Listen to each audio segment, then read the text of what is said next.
Good morning, good afternoon, and good evening. Thank you for joining us at the Qatar Economic Forum panel's discussion on the Bitcoin blues, the realities of global adoption of cryptocurrencies.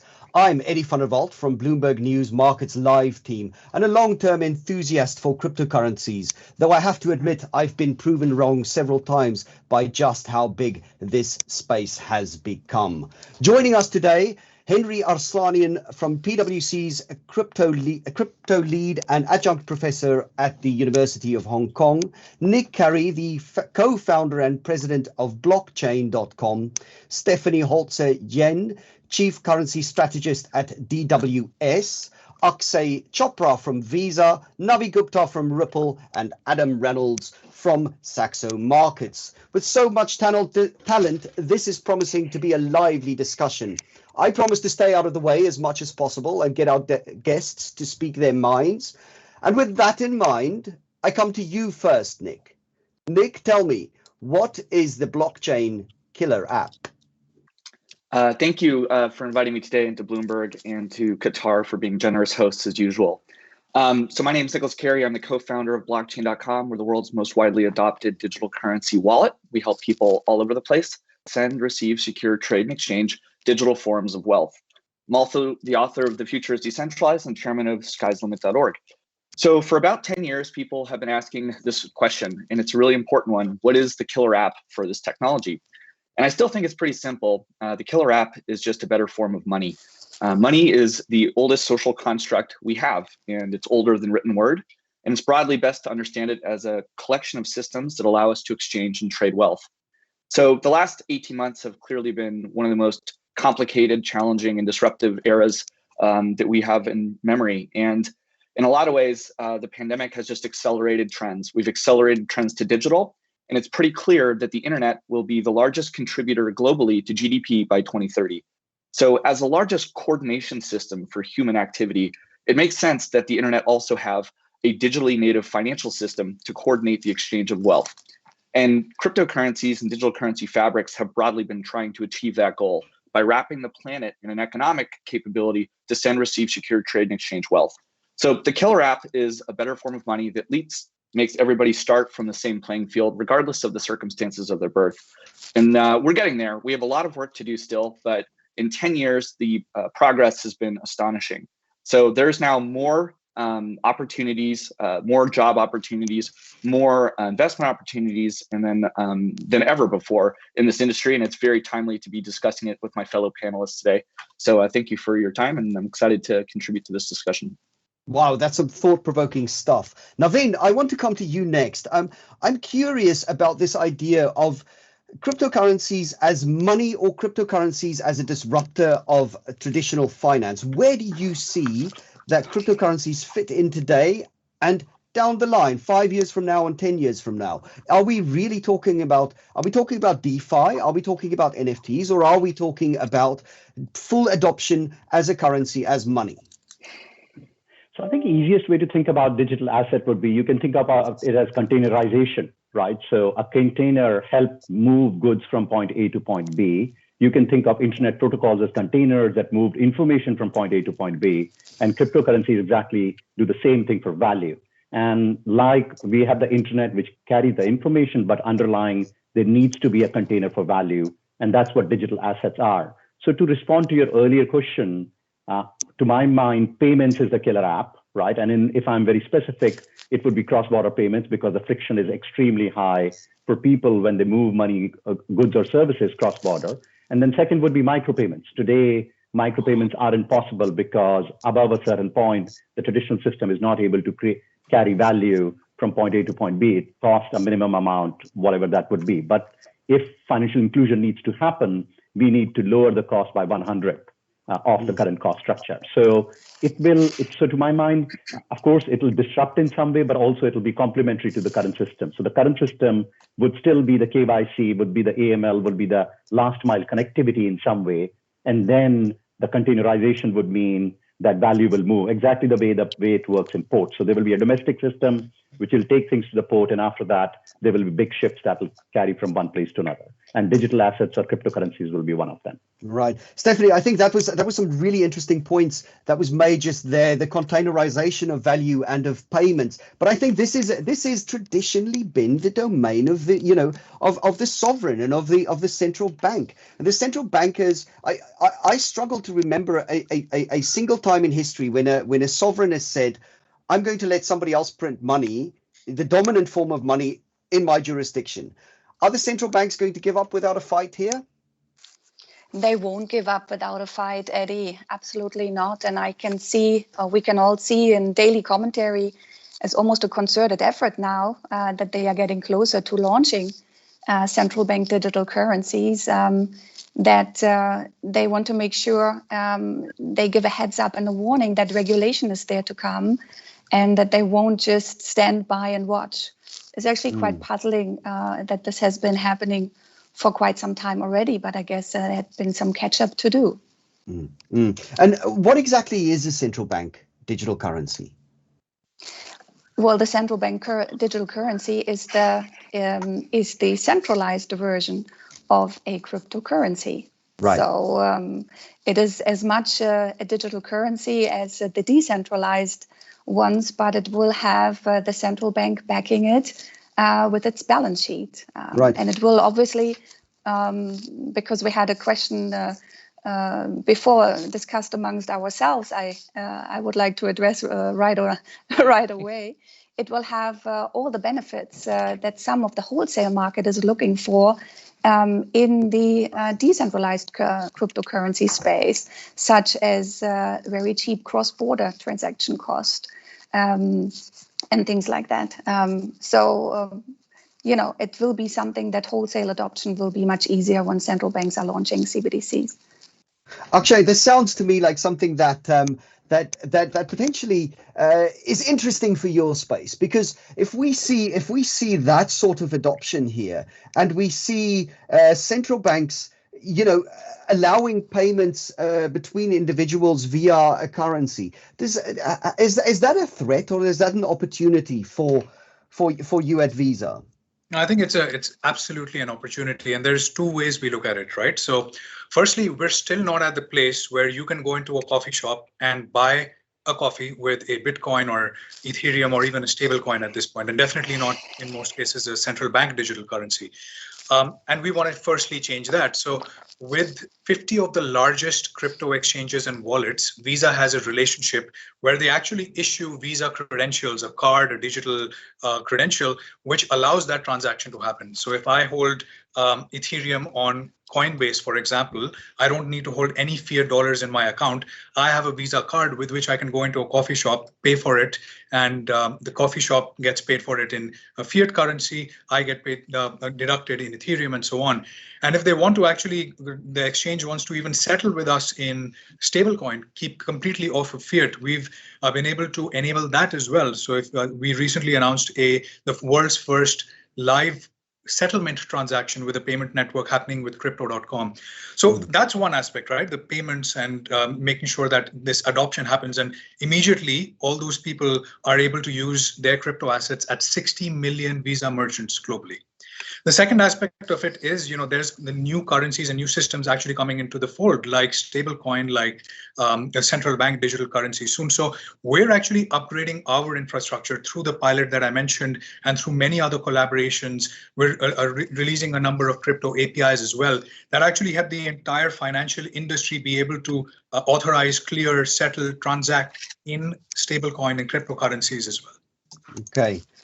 And then I want to come across to you, Adam. I mean, tell me how is Saxo and its clients benefiting from all of this, and what is it that the industry still needs to address in order to stabilize cryptocurrencies and just get to that next stage of mass adoption?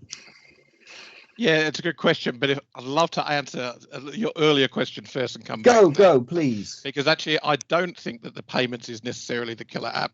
I think payments are usually part of a contract that is going in two directions. And I think the smart contract is the killer app.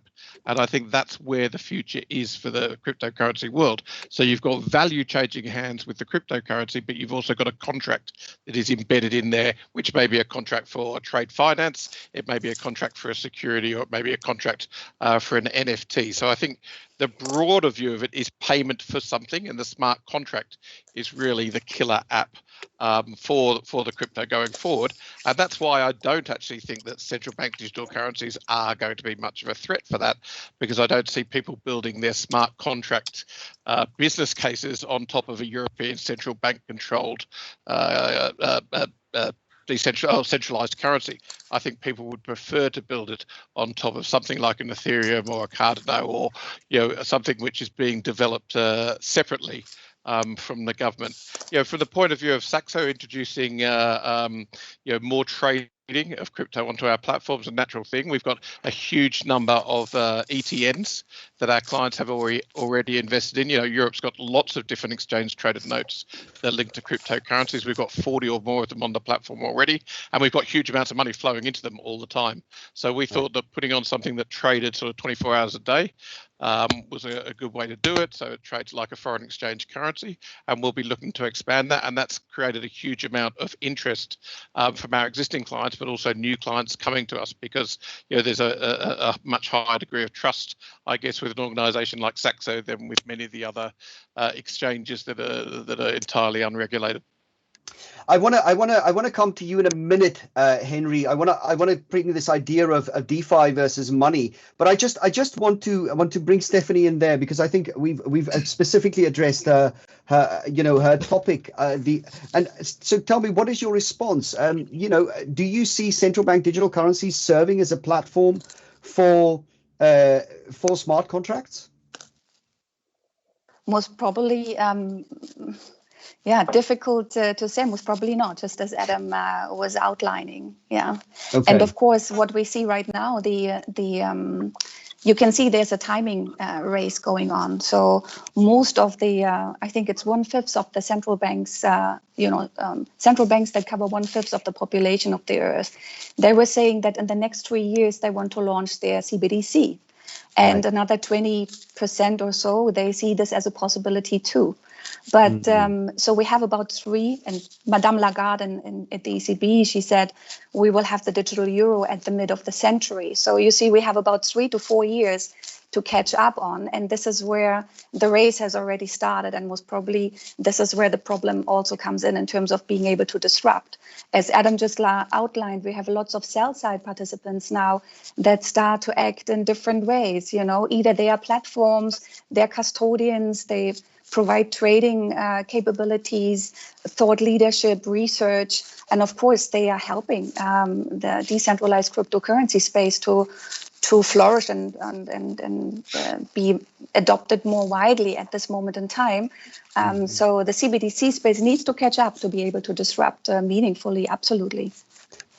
And now, sorry, across to you, Henri. I want to get back just to that idea of DeFi versus money. And which is it, and who's going to be the ultimate winner, or are these two things so interlinked that the question doesn't make sense? Absolutely. Thank you, Eddie. And first of all, thanks to the Qatar Economic Forum for having us as well, and actually for bringing this topic on the agenda, which is a very important one. Absolutely, the topic of decentralized finance has become a really, really big topic, as you mentioned. I mean, just to put things in perspective, about 60 months ago, there was less than $1 billion in DeFi, and as we speak, there's over 50 billion of them, right? So when it comes actually, there's a lot of disruption happening for decentralized finance, and the main one, because actually it's really, we're able to leverage the whole crypto space using the smart contracts that Adam was mentioning, but without any financial intermediaries. It means pretty much half of the participants in this panel would not even exist in a DeFi world if you look at it from that perspective. And it's happening. I mean, just last month, there was over $150 billion that was traded on DeFi platforms. Yes, that is a drop in the bucket if you compare to the $850 billion that were traded actually on fiat to crypto platforms, and $2.5 trillion that were traded on crypto to crypto platforms. But again, with the early stage, the biggest game changer when it comes to DeFi is not the fact that it's permissionless, the fact that it's open source, but what we call composability, what we call in the academic world financial Lego, that I can take 2-3 applications that I want, put them together, and come up with the application that I want. For example, right now, if I like an application from a Visa and Saxo, I have to get approval from Akshay and Adam to be able to use it. In DeFi, in 2 minutes, I can get these whatever I want, put them together, and come up with a solution for everybody to see. And that is a big game changer. And let's not forget, there's no financial intermediaries in their indirect relationship. Well, that's what I want to ask you about. Who is it that's most likely to be disrupted? Who is most at risk here? What, not necessarily companies, but which sectors? Are we talking about exchanges? Because cryptocurrencies was going to be a way. In the early days, we were talking about payments between sovereign individuals. Instead, what we've seen is exchanges, where transactions are facilitated. So what I'm asking is, who is it that's going to be disrupted by this? Sure. I mean, today, actually, Eddie, on that question, excellent question. We're seeing various applications on DeFi. One of them is exchanges, like I mentioned. Second, are stable coins. We have now over $100 billion in stable coin. Actually, we're having that in DeFi world happening. We have people offering crypto asset management in the DeFi world. And more than that, we're even having the insurance being offered in the DeFi world completely in a decentralized way. So a lot of these actually intermediaries are happening. So in a way, you can see these crypto exchanges are coming in and using an old school approach to actually facilitating the buying and selling and creating markets in crypto. And DeFi is coming and disintermediating all the intermediaries that now have been playing a role in the last couple of years in crypto. Are there centralized intermediaries going to disappear? Absolutely not. In the same way, even in 2021, people still love to call a trader to put in a trade. The role of centralized intermediaries will remain even in the crypto space for the foreseeable future as we get more and more adoption, but not only from retail investors, but also institutional investors as well. Right. That's really interesting stuff there. Navin, you tell me now, regulation, an opportunity or a threat for this space? So to my mind, regulation is a huge enabler, right? So for all of us to put any serious money into cryptos, I mean, if it were to be mainstream, it has to be regulated, right? Because Absolutely. If things go wrong, there has to be a safety net. And that's the only way insurance companies will step in to say, hey, you know what, if there is regulation, something goes wrong, we'll come here and underwrite something, right? So to my mind, I don't see this as 0 and 1, but I see this as shades of gray, right? Where regulations will enable some of these innovations to happen because customers will demand it. So what cannot happen is for regulation to say, I'll not allow you to do it, even though the customers are saying, hey, you know what, we love it. So there will be this sort of friction, and the regulations have to accept that customers love it. It creates disintermediation for them, and it delivers them something that is not available today. And hence, the regulations will move to facilitate some of the things that we are seeing today, though they sit in an unregulated world today. So we see a world where both of these things come together because there is customer demand. Okay. Then let me ask you, Chopra, if Akshay, my apologies. If we talk about regulation coming in, and we see mass adoption, that's all good and well. But one of the really key things, one of the interesting things for me, and I'm going to mention a competitor here, is one of your competitors, I think, was when PayPal suddenly allowed payments of, payment in Bitcoin via its channels. What is Visa doing on that front? What are the opportunities here for Visa? Yeah, sure. So look, the way we look at it is primarily twofold, right? One is a large percentage of the global population wants in. They want to buy cryptocurrencies as assets or as stores of value, or to trade their fiat currency for crypto. So we want to firstly provide that on-ramp and that off-ramp. So if someone wants to go and buy Bitcoin or Ethereum, we want to be able to enable that transaction. Similarly, off-ramp. So if you want to use that Ethereum or Bitcoin or USD coin in a store, we want to be able to provide you the network to be able to use that Bitcoin as well. So one is that transaction, right? We want to be able to enable more and more people to get their hands on it. And the second thing is for the use of those new currencies as a method of transaction itself. And I think we're the only payment network which has done something like an actual settlement with a stable coin, which is USD coin. And we're actually working very much in that space. Eventually, this could even give us the ability to, settle into central bank digital currencies and such as well. So I think, we have to play both in the buy and sell side, but also in terms of just using it as a store of value. But look, I think one question which I don't see, or a comment that I don't see come up a lot when we talk about regulation, when we talk about a lot of this, is inclusion. Right. Currently, do we feel like it's an inclusive world for cryptocurrency? Do we feel like farmers and the unbanked and the people who need access to digital finance most are getting it through cryptocurrencies? So that's the question, right? And ultimately, I feel like we need to be able to provide a world where access is easy, the ability to buy into this space is easy, but also to be able to ability to buy out of this space, use that actual money in the real world and for everyone.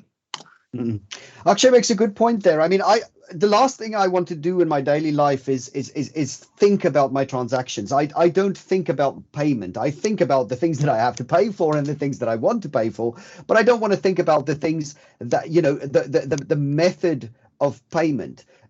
Nick, I come back to you. We have talked a lot, in the past about, how disruptive this technology is potentially going to be.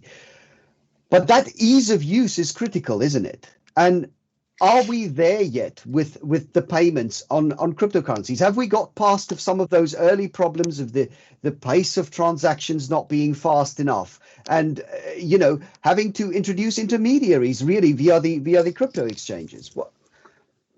Yeah, thank you.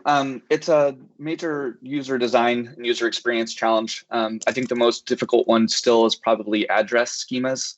For those that don't know, when you're making a digital currency payment, you have to basically request it, and there are different ways of doing that. There's some progress that's been made there, and it needs to get easier. So the handshake between individuals or entities gets faster.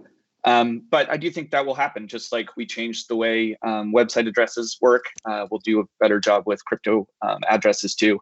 And a big piece of that will be, how do you identify yourself on the internet, which is a whole other conversation that we could go spend probably a panel on. And I think there is one on digital identity. So in short, I'd like to summarize a few things that this conversation has brought forward. I mean, if you ask people what they see as a disruptive, feature of digital currency, crypto, or blockchains, you get a lot of different answers. You hear digital payments, better form of money, smart contracts, decentralized finance, 24/7, 365 trading. It is all of those things. It's so important for us to build a better financial system. And for a lot of us that are inheriting a world with institutions that design things that are 50, 60 years old, and observing a need for a more global transactional capability, that is what the entire industry has been tooling for the past decade. And we certainly crossed the chasm from the very early years to a new era where institutional crossover investors are showing up. And it's not just a tiny conversation anymore. I mean, you've got the most powerful hedge funds and largest institutions allocating their first sort of salvo of assets into this industry. But Kyle Bass, Louis Bacon, Paul Tudor Jones, Ray Dalio, Goldman Sachs, Bailey Gifford wrote us a $100 million check this year. The money is basically positioning for the next era of development here. And I think if we just take a step back, in 2012, when I got started in this space, everyone was saying, well, nobody uses this. And then in 2013, it was like, oh, it's only for the nerds. And then in 2015, it was like, oh, it's only for online criminals. And then it's only for a few people in Silicon Valley. And then in 2019, it was only for online businesses. That's not real business anyway. And now you got a new criticism that it's only for small countries. What happened in El Salvador is incredibly important. A sovereign country in the world has decided to make digital currency, and specifically Bitcoin, a sovereign currency for themselves, a neutral reserve currency. And if a collection of more countries decides to continue to do this, we'll see much broader adoption, especially in vulnerable areas. Talking about inclusion, this is a big deal. There are people paying for coffee with Bitcoin in El Salvador. Now, not only that, but we're seeing MasterCard, Visa, and PayPal backwards, make backwards compatible integration into the legacy financial system. And all of this is happening quickly. So regardless of where your starting point is, I think, exploring cryptocurrencies, we really do need everyone to come in and bring their expertise to this. If you're a user design expert, a researcher, an academic, there is something for you to bring to the table. And it's not just for a few nerds anymore. This is a giant social experiment. It needs all of our efforts, because the current system we have is just further perpetuating wealth gaps, inequality gaps, and it's speeding up. And we can do a better job. So I can't let anybody mention El Salvador without bringing in Stefanie on that point. How important is that move? I mean, is it El Salvador is allowing it as a means of payment, but they're not abandoning the local currency. So tell me a little bit about how what this means, and are others likely to follow? Allow me to comment on something that Nick said before coming to El Salvador, because he was, and by the way, don't get me wrong, I'm a huge cryptocurrency fan. Yeah, so just in case this, just because I'm bringing in some ideas on how could the space be disrupted doesn't mean I'm not as gung-ho about it. But Nick was talking about all these firms, and he mentioned a big sell-side firm as well, that is putting their money into the space. Actually, I just attended a webcast yesterday, and it is a firm that is now amongst the first ones to offer trading for us in the asset management space. So DWS is a leading German asset manager. We're managing 820 billion euros currently. And so I watched all this presentation about their capabilities, and at the end of it, they did a use case on is Bitcoin important to be added in a multi-asset portfolio, and does it offer any benefits, diversification at a minimum, or any alpha added? And the result was you shouldn't add it to your portfolios. So this is what I walked out with, and I think that's an interesting ambivalence. At the one hand, you want to, maybe it's a strategy, you want to be part of being able to offer some of the services, trading, custody, research, thought leadership, etc. But you don't want to go as far as really recommending it to your institutional clients. And so I think there's some more work that needs to be done to get really everybody very excited about it. But coming back to El Salvador, I agree with Nick. This is a meaningful first step. It's been a little bit belittled in terms of that there's somebody acting that wants to also show some modern tilt, but it is it is something that could make school for others, absolutely, and it's an interesting move. Okay. I'll make one quick comment on that, Stefanie, if it's okay. And I appreciate your perspective, and always welcome criticism and feedback. It's the only way we improve. It's interesting because a lot of institutions and high net worth individuals actually can't go to their asset managers to get allocations into digital currencies. And this is a big challenge. They're getting calls every day from their clients saying, how do I get a little bit of this? I'm afraid about inflation. I want hard digital assets. And until this year, there was nowhere for them to turn to, except for some of the cryptocurrency companies like blockchain.com or Coinbase or others, which have full stack crypto services, including institutional onboarding, trading, custody solutions, and more. But it took a while to tool it up. I do think you'll start to see regulated wrappers around digital currencies, and some asset managers will start allocating them. But they didn't have the regulated entities in place, but they will by the end of this year. I can see Henri is dying to get in on the inflation side of it, but I just before I go there, I want to come back to Adam, because we've also talked about trading, and I think trading of cryptocurrencies for me is really interesting, and it is for an institutional investor. Having watched the space for the better part of 7-8 years now, we've seen a real evolution in the ways that people can get access to cryptocurrencies, and I want to ask how important that is, because number one, we've seen in the early days it was a completely decentralized system. Then we saw the birth of the crypto exchanges, and then in the previous cycle we saw futures exchanges and the like starting to come on board, and now there are so many different ways of trading cryptocurrencies. What is it that your clients prefer, and how do you see this develop? Yeah, I mean, look, there's different people have different approach to their crypto exposures. Some people want to take their crypto exposures totally offline and put it in a cold wallet and have it stored so that they can make sure that no one has any access and can't find their passwords and so on and so forth.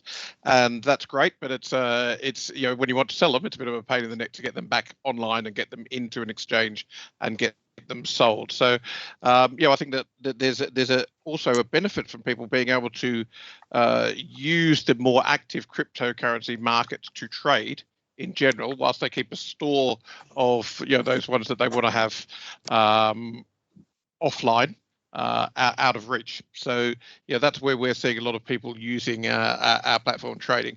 It is moving around a lot as well, which makes it kind of interesting to trade, and people like trading stuff that moves. So there's a lot of opportunities there, and I think we've obviously got a background in foreign exchange, and I think a large number of foreign exchange traders are getting into crypto trading or have got into crypto trading because FX has become so dull because every central bank in the world is doing exactly the same thing and printing as much money as they can and debasing their currencies at exactly the same pace that all currencies are losing value simultaneously, which is what the inflation is that we're getting at the moment. So for me, when I think about a central bank digital currency, a central bank euro, it's still a euro, and it's still going to be debased by huge growth of the ECB balance sheet, which is no different to a Fed digital dollar, which is going to be debased by huge growth in the Fed balance sheet. And if all the central banks are doing it, yes, relatively speaking, their currencies may not move around much, but relative to the price of all the goods in the world, their prices are all going to devalue, which is what we're getting with inflation. Yeah, Henri, I mean, that idea of debasement and idea of inflation is one that has been with cryptocurrencies from the very early days. From the birth of Bitcoin, it was talked about as a hedge against central bank risk and central banks doing things with your currencies that you don't want to see done. But are cryptocurrencies really an inflation hedge today? Absolutely. I think absolutely, as you mentioned, a lot of the reason we're seeing the retail interest in institutional investors is because this risk of currency devaluation, inflation, a lot of reasons that Adam just mentioned. And that's, I mean, as many of our listeners may know, there's only going to be 21 million Bitcoin ever. That's it. You could not print more. There's no quantitative easing in Bitcoin. Unlike CBDCs, which you can print because it's part of the M0 as much as you want. When it comes to Bitcoin, actually the supply is quite fixed. And there's various ways we calculate in the industry. We call it stock to flow ratios and so on and so forth we can compare it to gold and other commodities from that kind of hedge against inflation. One thing it's important to understand from that perspective is, as related even what Nick was mentioning with El Salvador, actually one of the reasons, one particularity with El Salvador is that actually El Salvador is one of the few countries that is dollarized. Literally, there's no local currency, and they use the US dollar as their home currency. And that was actually a hedge against potential inflation and currency devaluation. It was one of the reasons mentioned why they were adopting Bitcoin as legal tender. Whereas also that's something we're seeing a lot with institutional investors. We just released a survey 2-3 weeks ago that showed that 42% of hedge funds, traditional hedge funds surveyed that have over $180 billion of AUM surveyed by AMA, are either already invested in crypto or about to invest in crypto, and 21% have already invested in crypto. The 86% of those who have already invested are going to invest more this year. And one of the big reasons is a potential hedge against inflation. So definitely the narrative is here, not only in the retail world, but also in the institutional world as well. Yeah, absolutely.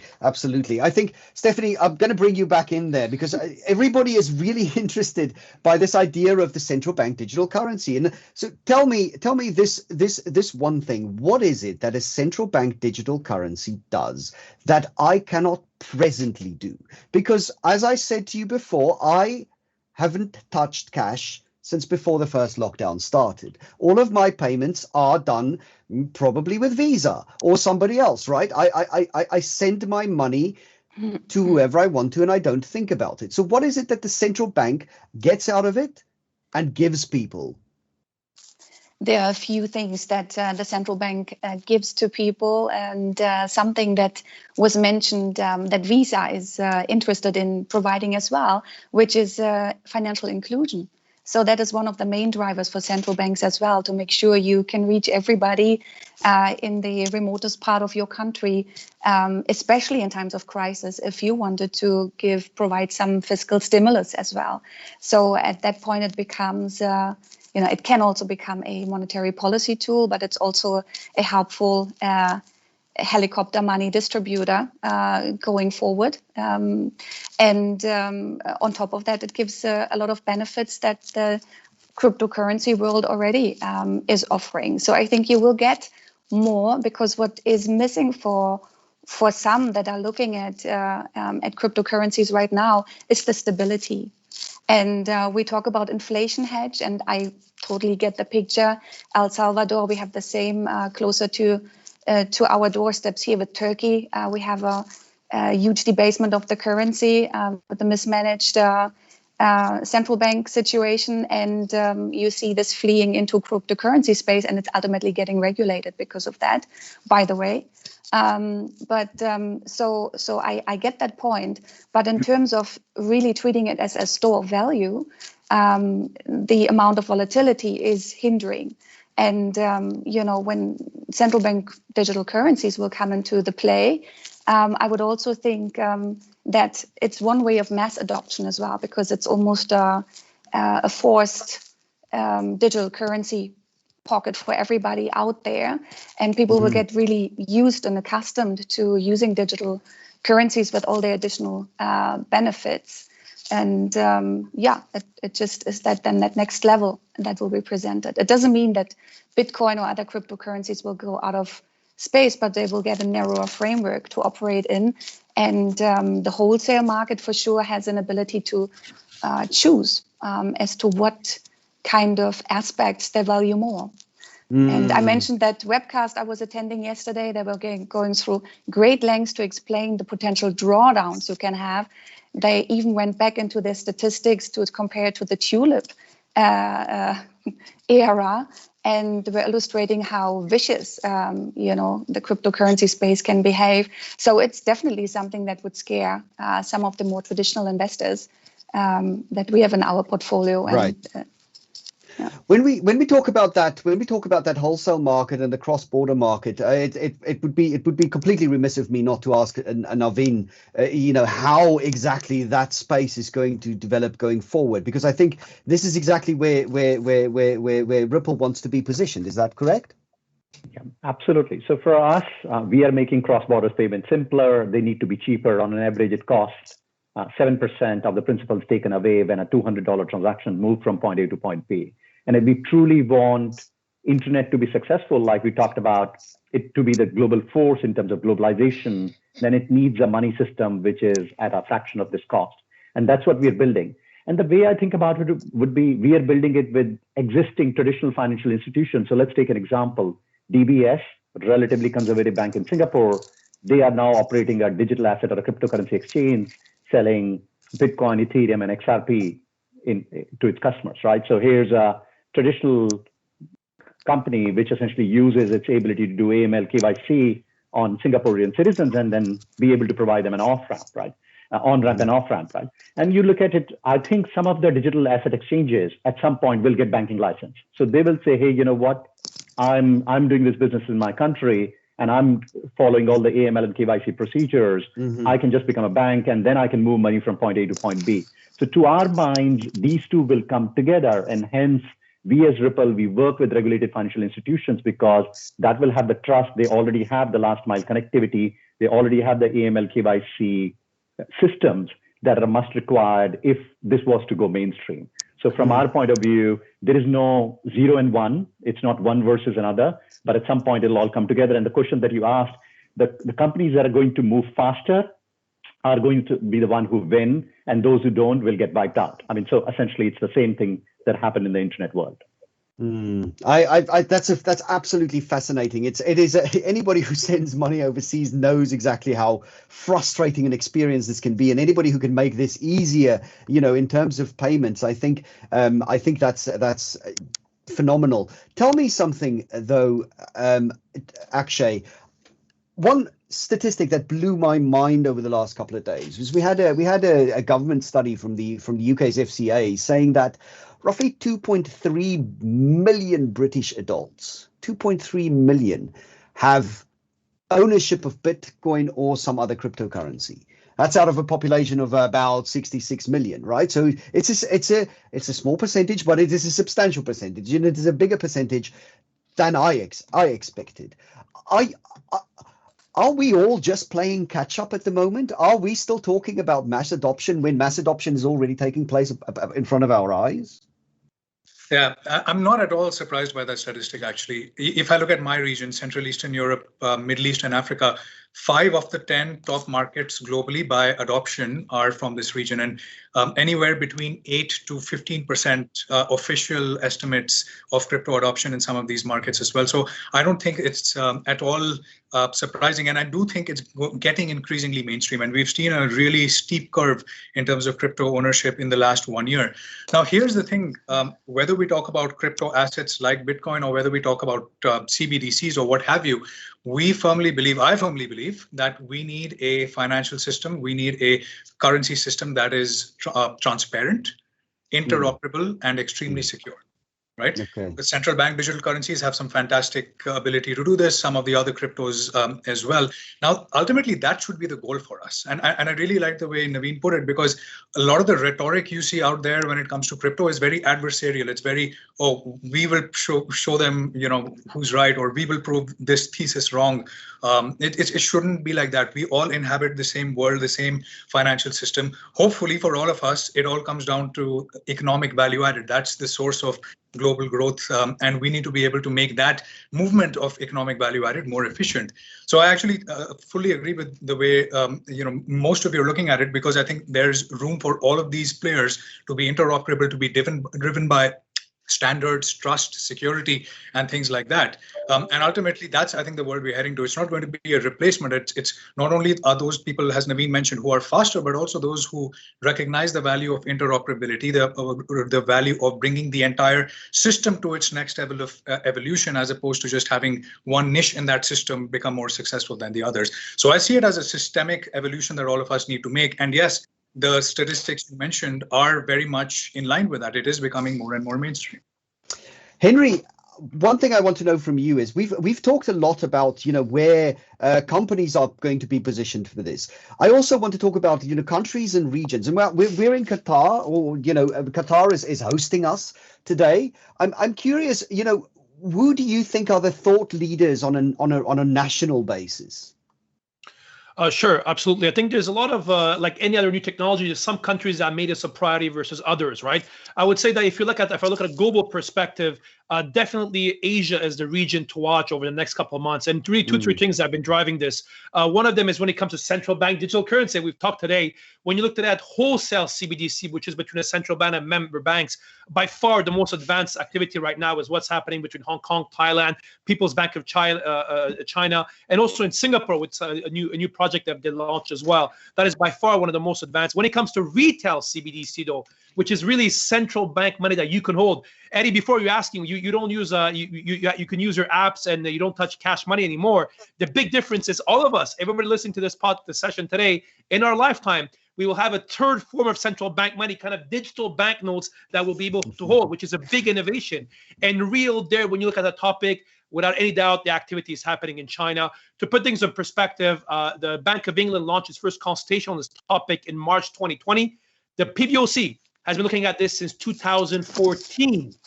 To put things in perspective, so far, there's been over $3.2 billion of digital central bank money that have been transacted. There's been over 35,000 use cases, millions of wallets being done.